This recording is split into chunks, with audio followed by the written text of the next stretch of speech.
Breaking news මෙන්න විශේෂ ප්‍රවෘත්තියක්. මෙන්න දැන් ලැබුණු විශේෂ පුවතක්. හිටපු අමාත්‍යවරයෙකු වූ ගාමිණී ලොකුගේ මහතා අභාව ප්‍රාප්ත වී තිබෙනවා.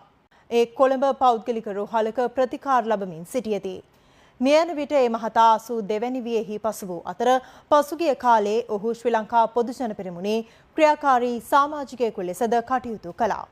1960 වර්ෂයේදී එක්සත් ජාතික පක්ෂයෙන් දේශපාලනයට පිවිසි ඒ මහතා රණසිංහ ප්‍රේමදාස, මහින්ද රාජපක්ෂ සහ ගෝඨාභය රාජපක්ෂ යන හිටපු ජනාධිපතිවරුන්ගේ රජයන්හි කැබිනට් අමාත්‍ය ධුරද දරා තිබෙනවා.